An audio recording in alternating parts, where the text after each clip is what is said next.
Los enterocitos son células columnares que forman la mayor parte del epitelio prismático simple de la mucosa del intestino. Son más abundantes en el epitelio del intestino delgado, donde llegan a formar hasta el 80% de todas las células del epitelio intestinal. Su principal función es la absorción de sustancias nutritivas desde la luz del intestino y su transporte al interior del cuerpo. Los enterocitos son células polarizadas porque poseen dominios celulares diferenciados, uno apical y otro basolateral. La polaridad se produce gracias a un citoesqueleto bien orientado y a un tráfico vesicular muy desarrollado que distribuye elementos y moléculas de manera desigual entre los dominios apical y basolateral respectivamente. El dominio apical se ubica hacia el lumen del intestino. En estas membranas apicales se encuentran los transportadores necesarios para la incorporación de moléculas que resultan de la digestión. Por ejemplo, tenemos a los cotransportadores activos secundarios dependientes del sodio positivo, como el SGLT1 Sodium Glucose Linking Transporter, el cual transporta glucosa, galactosa y manosa. El PEPT1 Peptide Transporter, que transporta di y tripeptídicos, y al antiportador dependiente de sodio positivo ASCT2, encargado del transporte y aseguramiento de la homeostasis de la glutamina. Existen dos proteínas conocidas como IRP1 e IRP2 que actúan como sensores de hierro y regulan tanto la traducción como la estabilidad de los mRNAs que codifican las proteínas que participan en el metabolismo del hierro. Presentan una afinidad de unión por secuencias de nucleótidos presentes en las regiones codificantes o no codificantes de los mRNAs de sus genes blancos denominadas Iron Responsive Element. En ausencia de hierro, la proteína reguladora se fija a las secuencias IRE ubicados en la región no codificante 3, teniendo como consecuencia la no traducción del mRNA de la ferritina. En presencia de hierro, la proteína abandona los IRE ubicados en la región no codificante 5, lo que induce a la traducción del mensajero de la ferritina y la destrucción del mensajero del receptor de la transferrina. De igual manera, podemos encontrar proteínas transmembranales importantes para la incorporación de iones como el citocromo B-duodenal, que se encarga de reducir el hierro no hemínico a hierro 2+. Luego es incorporado al citoplasma por el transportador DMT1, donde forma parte del pool de hierro. El hierro puede ser almacenado en ferritina o ir a la circulación a través de la ferroportina. Luego se oxida a hierro 3+ por la efestina y es transportado por la circulación en el receptor 1 de transferrina, el cual es un receptor homodimérico transmembranal considerado el principal captador celular de hierro localizado en la membrana del enterocito. Presenta una O-glicosilación y 3 N-glicosilaciones. Estas últimas tienen especial importancia en la captación de moléculas de transferrina diférrica y en la endocitosis mediado por clatrina. Por su parte, el hierro hemínico es captado por el transportador HCP1, luego la enzima hemooxigenasa libera el hierro y después sigue igual que el hierro no hemínico. En esta región del enterocito también encontramos a oligosacáridos como el glucolípido monocialotetraexosilgangliósido GM1, el cual actúa como sitio de unión para la toxina del cólera. El proceso de señalización es parácrina y comienza cuando el vibrión del cólera, que es la célula de señalización, permanece en la luz intestinal, pero produce como ligando la toxina del cólera, la cual se va a unir al receptor GM1 del enterocito, que es la célula receptora. Al ingresar el ligando, interactúa con las proteínas G y estimula la adenilato ciclasa, provocando un notorio aumento en el AMP cíclico intracelular que actúa como segundo mensajero. La acumulación de AMP cíclico aumenta la secreción de cloruro, proveniente de las glándulas intestinales e inhibe la función transportadora del sodio en la mucosa, reduciéndose la absorción de cloruro de sodio. La respuesta a ello es un aumento resultante en la cantidad de electrolitos y agua del contenido intestinal, provocando la diarrea. Las balsas lipídicas también se caracterizan por la presencia de proteínas ancladas en glucosilfosfatidinosidol, GPI, las cuales son proteínas de membrana periférica que se asocian a la bicapa a través de la unión covalente al GPI glucolípido. Un ejemplo de anclaje de GPI es la enzima fosfatasa alcalina, FAI, la cual es una poderosa enzima antiinflamatoria que controla la homeostasis intestinal y preserva la salud del organismo. El borde del cepillo del enterocito tiene una proporción inusualmente alta de glucolípidos que promueven la formación de microdominios de balsas lipídicas, las cuales están enriquecidas en colesterol y esfingolípidos, encargadas de proporcionar estabilidad física y química a la membrana que se enfrenta a múltiples agentes perjudiciales presentes en la luz intestinal. Otro aspecto importante a resaltar del enterocito en su región apical es la presencia del espacio extracelular, conformado por el glucocálix, el cual está conformado por los glucolípidos y glucoproteínas de la membrana, y cuyas funciones son proteger a la superficie de la célula de agresiones mecánicas o físicas, actuar como una huella dactilar característica de la célula, ser receptor de moléculas provenientes del medio extracelular. Por difusión facilitada participan la GLUT2, que se encarga del transporte de monosacáridos, como la glucosa, hacia el espacio intersticial, y la proteína integral NPC1, L1, Niemann-Pick, C1, Like1, es esencial para la absorción intestinal de esteroles. El dominio vasolateral está ubicado hacia los tejidos internos. La membrana plasmática está especializada en el transporte de sustancias desde y hacia el enterocito. Aquí podemos encontrar tanto proteínas del transporte activo primario como la bomba de sodio-potasio, la cual mueve estos iones contra gradiente, como proteínas del transporte pasivo, dentro de las cuales encontramos la proteína de canal aquaporina 3, ACU3, que forma parte de las acuagliceroporinas y se encarga principalmente del transporte de agua y glicerol a través de la membrana lipídica. Por otro lado, la difusión simple no requiere proteínas, y un ejemplo es el desplazamiento del agua que pasa desde la luz del intestino a través de las uniones estrechas, vía paracelular, o en menor cuantía a través del interior celular, vía transcelular. Dicho desplazamiento tiene lugar por mecanismos pasivos ósmicos, siguiendo el gradiente ósmico creado por sustancias absorbidas en la sangre, como el del sodio, que en el espacio intracelular produce una solución hipertónica que facilita el arrastre de agua hacia los capilares sanguíneos, como consecuencia del gradiente ósmico creado. Además, existen distintos tipos de adhesiones celulares en la región vasolateral del enterocito, los cuales están regulados por distintos tipos de proteínas, como por ejemplo, tenemos a las caderinas, que son glucoproteínas integrales calcio independientes que forman parte de dos tipos de uniones de anclaje, encargadas de mantener la ubicación de las células y la matriz extracelular. Estos dos tipos corresponden a las uniones adherentes, que se encargan de la unión de célula a célula. En esta, la caderina E está en contacto con los filamentos de actina del citoesqueleto a través de dos proteínas adaptadoras, la catenina y vinculina. Los desmosomas, que unen a dos células, las desmocolinas y desmoplaquinas, son los tipos de caderina presentes en esta unión. Se encuentran en contacto con los filamentos intermedios de queratina a través de las proteínas adaptadoras placoglobina y desmoplaquina, además de las uniones de anclaje. También encontramos a las uniones oclusivas, que sellan el espacio intercelular para evitar el paso de sustancias por este espacio. Por ejemplo, de estas tenemos a las uniones estrechas o sonula ocludens, que se encarga de la unión célula-célula. En este caso, las proteínas principales encargadas de la unión son la claudina y ocludina, que se unen a los filamentos de actina del citoesqueleto a través de las proteínas adaptadoras ZO1, ZO2 y ZO3. Dentro de las uniones comunicantes que permiten el paso de pequeñas sustancias entre células continuas está la unión GAP, que se encarga de la unión célula-célula y está conformada por un conexón formado por 6 conexinas. Por otro lado, tenemos a las uniones célula-sustrato, como las hemidesmosomas y las uniones focales. La proteína encargada de la unión es la integrina, que se relaciona con los filamentos intermedios de queratina a través de la plectina, mientras que en el segundo se relaciona con los filamentos de actina a través de la talina, que es una proteína periférica encargada de unirse a la vinculina.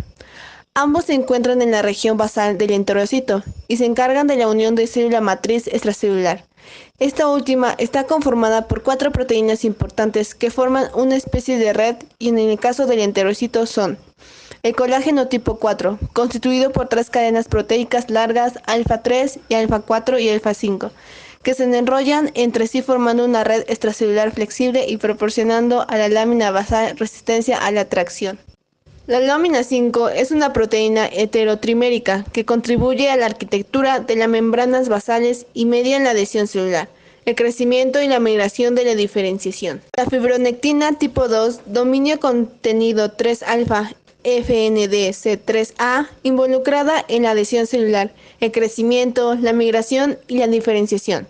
Se une a componentes de la matriz extracelular como colágeno, fibrina y proteoglucanos.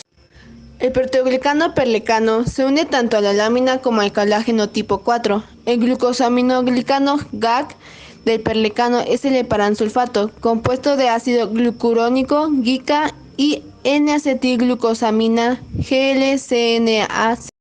Además, cabe resaltar la función de la MMP7, la cual es una endopeptidasa dependiente de zinc y calcio secretada, que degrada una amplia gama de sustratos de matriz extracelular, como el colágeno 4 y la laminina, y sustratos adicionales.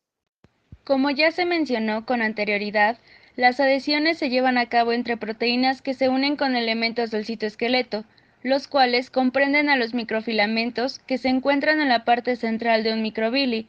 Están formados por un haz de aproximadamente 20 filamentos de las isoformas beta y gamma actina paralelos, que se mantienen unidos mediante proteínas formadoras de haces de actina, bilina y fibrina, siendo esta última un tipo de proteína accesoria que se encarga de favorecer la polimerización de la actina en haces de filamentos no contráctiles. Tiene forma de filopodio. La proteína motora correspondiente a los microfilamentos del enterocito es la miosina 1A, que contribuye a la adhesión membrana-citoesqueleto, lo que permite a la membrana apical resistir la deformación. Los filamentos intermedios de queratina son redes entrelazadas que se mantienen unidas mediante enlaces disulfuro y proporcionan fuerza mecánica a los tejidos epiteliales porque anclan los filamentos intermedios en los desmosomas o hemidesmosomas. Los microtúbulos definen la polaridad de la célula.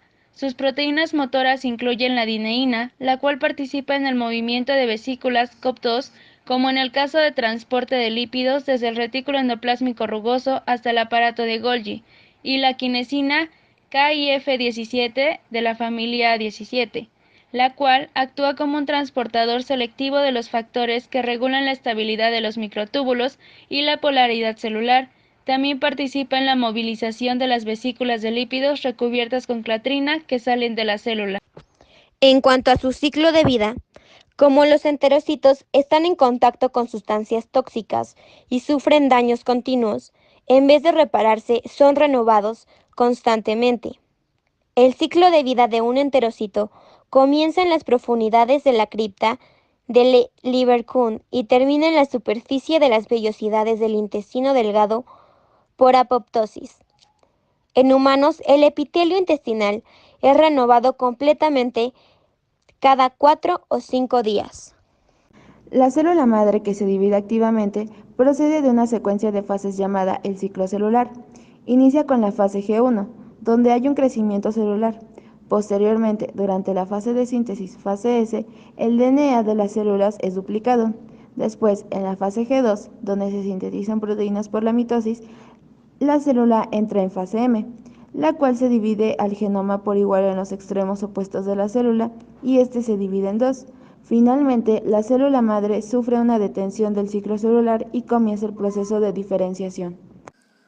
En cuanto a los organelos del enterocito, dentro de los de membrana doble encontramos al núcleo, que se encuentra típicamente en la base de la célula y está rodeado por un extenso retículo endoplásmico rugoso.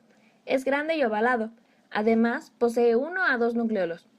También están presentes numerosas mitocondrias para impulsar las bombas de sodio-potasio y otros transportadores activos. Estas regulan el estado de diferenciación y proliferación de los enterocitos. Dentro de los organelos de la membrana sencilla, tenemos a aquellos pertenecientes al sistema de endomembranas, que se distribuye por todo el citoplasma apical. Contiene numerosas cisternas de retículo endoplásmico liso, el cual es necesario para la síntesis de triglicéridos y que forma, junto con el retículo endoplásmico rugoso, un canal de comunicación de agua por toda la célula, estando este presente solo en células de absorción especializada. El retículo endoplásmico rugoso es extenso y se sitúa a mayor profundidad dentro de la célula. Tiene la función principal de la síntesis de proteínas que irán destinadas a diferentes lugares, algunas de las cuales irán al complejo de Golgi, que es grande y muestra una posición supranuclear en estrecha relación con el retículo endoplásmico rugoso. En este se clasifican las proteínas, lo cual es crucial para la función de los enterocitos. Respecto a las vesículas de pinocitosis y a las vacuolas, son muy abundantes debajo de la membrana apical y de la membrana vasoteral. Los lisosomas están rodeados solamente por una membrana. Contienen gran cantidad de enzimas digestivas que degradan todas las moléculas inservibles para la célula. Los peroxisomas apenas se encuentran en las células madre, en la parte inferior de la cripta. Su número aumenta a medida que los enterocitos se van diferenciando. Además, las oxidasas peroximales contribuyen a la maduración bioquímica de los enterocitos. Las vesículas se fusionan con los endosomas tempranos, vasolaterales y apicales, y desde estos envían las cargas de los endosomas comunes, los cuales son los encargados de repartir englobadas vesículas de un dominio a otro, según les corresponda. Durante el proceso de la exocitosis, el PLGR se fragmenta y el dominio extracelular queda unido a la PLGA, confiriendo resistencia frente a proteasas presentes en el lumen intestinal. Además, no desencadena respuesta inflamatoria, por lo que resulta un mecanismo ideal para la protección de la mucosa intestinal. Siguiendo con los organelos unimembranales, encontramos a los endosomas, los cuales junto con el citoesqueleto llevan a cabo la transitosis. Se tiene como ejemplo de dicho proceso el transporte de la inmunoglobulina más abundante en la mucosa intestinal, la IgA polimérica PLGA, hacia la superficie mucosal. En este proceso, la IgA contiene la cadena J que se une al receptor de Ig poliméricas, la PLGR, presente en la membrana vasolateral de las células epiteliales. El complejo IgA-PLGR es internalizado y transportado mediante vesículas recubiertas por clatrina a la membrana apical de la célula epitelial para ser liberado al lumen intestinal. Esto da como resultado a una síntesis masiva de proteínas para preparar a los enterocitos para la absorción de nutrientes. Un ejemplo de proteína sintetizada por ribosomas unidos al retículo endoplásmico es la APO48, que funge como componente proteico clave de los kilomicrones. El gen que la codifica es el ApoVec-C1, apolioproteína BARM de adición enzima subunidad catalítica 1. Se expresa en el duodeno y su función es codificar a un miembro de la familia de enzimas citidina desaminasa. La proteína codificada forma una aloenzima de edición de proteínas múltiples con el factor de complementación ApoVec-C1-ACF y la proteína estimulante ApoVec-C1-ASP. Esta aloenzima participa en la edición de bases de nucleótidos de la C en la base 6666 de RNA-M, AU de los RNM de apolioproteínas B. Su acción hace que el triplete de glutamina 2153 de la K se convierta en el codón de la parada de la traducción. El codón UAA. Este proceso es una modificación posttraduccional denominada edición de RNA de ApoB. Por lo tanto, la síntesis de proteínas se terminará prematuramente en el aminoácido 2152. Finalmente, dentro de los organelos no membranosos que nos faltan por mencionar, tenemos a los ribosomas enriquecidos en el dominio apical del enterocito. Durante la alimentación, un gran número de transcripciones, incluidas muchas que codifican RNM de proteínas ribosómicas, se mueven de forma apical a través de los microtúbulos. En la ruta dependiente de ApoB48, una vez sintetizada, este se ensambla en el retículo endoplásmico rugoso, cuya localización de señal se da en el extremo N-terminal de la proteína, con cantidades inicialmente pequeñas de triglicéridos que se sintetizan principalmente por el diaglicerol o acetiltransferasa 2 y se transfieren a través de la proteína luminal del retículo endoplásmico rugoso, la proteína de transferencia de triglicéridos microsomal MTP. La UC, importada desde el lumen intestinal al enterocito a través de NPC1-L1, se esterifica por el acetil-CoA acetiltransferasa 2 y también se empaqueta en la lipoproteína ApoB48 de nueva formación. La lipidación continúa en el retículo endoplásmico e infla la partícula, lo que requiere la estabilización de su superficie por fosfolípidos y ApoA4. Las partículas nacientes se transfieren luego al aparato de Golgi en vesículas de transporte, se lipidan más y finalmente se secretan de manera regulada como kilomicrones en la linfa. Tanto los ribosomas libres, así como el retículo endoplásmico rugoso, se encuentran a los lados del aparato de Golgi. Un ejemplo de proteína sintetizada por ribosomas libres es la PEX19, que es principalmente citosólica en enterocitos. Es una proteína de membrana que interactúa con las proteínas de membrana peroxisomal para su importación posttraduccional. Sirve como chaperona, ya que se une y estabiliza a las PMP, que contienen PMP targeting signal, recién sintetizadas en el citoplasma, y las transporta a los peroxisomas mediante el acoplamiento a PEX3, presente en la membrana peroxisomal.